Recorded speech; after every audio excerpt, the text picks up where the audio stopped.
他创作的时候不拘泥于媒介，娃娃眼里是闪着星星的，他属于那种往里走的艺术家，手稿式的那种东西可能更有力量感。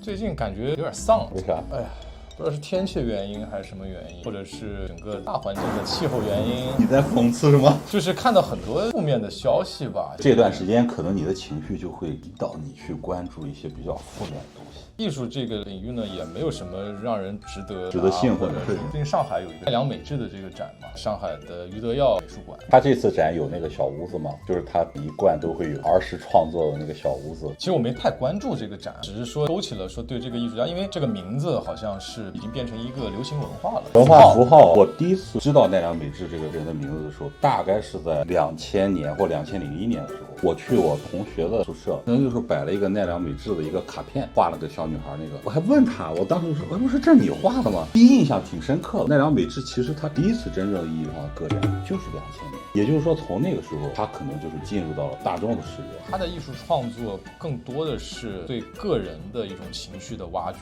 他属于那种往里走的艺术家，就是一直在跟自己对话。有意思的点在于他是对美国文化的一个传播，特别是美国的80年代摇滚的这种精神。对，我也注意到了这一点。为了表彰他对美国文化做出的贡献，给他颁了个奖，这是唯二的亚洲人。另外一个是马友友。我手上的这本书《小星星通信》，他把他的日记做了一个编撰。他出生在日本的青森县，他的父母基本上没有时间管他们。他两个哥哥呢，跟他年龄的差距非常大。他从小其实是比较孤僻的，从小开始自己跟自己对话。对话的手段呢，就是画画。自从他接触到了美国的流行文化、摇滚乐，他就一发不可收拾。其实就是那种很朋克的那种东西。你看他到现在60多岁了，依然是尽量保持的那种很朋克的状态。你这么一说吧，我就能联系起来他为什么要去叙利亚，去那种战火纷飞的地方。之后呢，他就开始走上了学习绘画的这个道路了，也能体现他那种叛逆的反叛的那种精神。就是他学到一半，他就不学了，拿着这个学费跑去欧洲壮游。他后来又回到爱知县，完成了他的美术方面的学业，然后就一路又到了德国，去了杜塞尔多夫。这个城市可能大家没有那么熟悉啊，当时那个年代，杜塞尔多夫包括科隆吧，整个这一块地方其实是整个欧洲艺术的中心。我不知道你看过那个电影没有啊，叫做《无主之作》，那个主角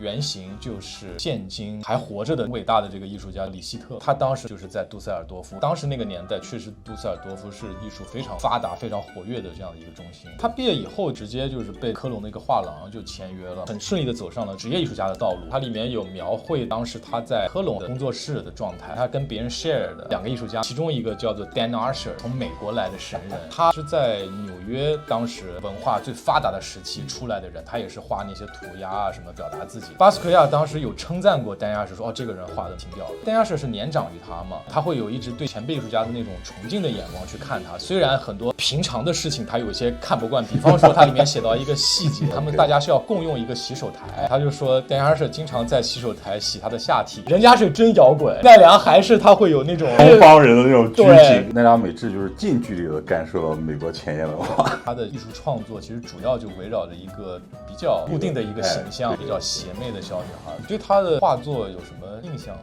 印象很简单，就是看苏富比拍卖背后藏刀，穿红裙子小女孩，1.9亿港币。就你对他的印象只是艺术市场的这个印象。他因为相对来说主题比较单一，反复在创作。其实这也是他整个人的最有魅力的点，他始终是保持不忘初心的一个状态。据说他当时找到了这张脸是在香港，不知道什么契机，他看到了一个类似于这样的小女孩，可能表现出来一种情绪，一种叛逆。奈良美智，她这个名字其实在日语当中是比较女性化的，因为她之前有个夭折的姐姐，她之前的姐姐叫美智子，所有她画这小女孩都是她的自画像，就是自己的一面镜子。她私下是一个很和蔼、很 nice 的人，但她把那种精神全是放到作品。有一个转折点啊，就是311大地震，因为他离那个震中非常近，他就亲身感受到了人在灾难面前的那种无助。似乎是从那以后，他的娃娃的那个眼睛开始有变化了。原先眼神是非常锐利、有点邪魅的那种，但从那时候他开始，娃娃眼里是闪着星星的，情绪可能变得更柔和，想要去抚慰这个世界，人的心灵啊，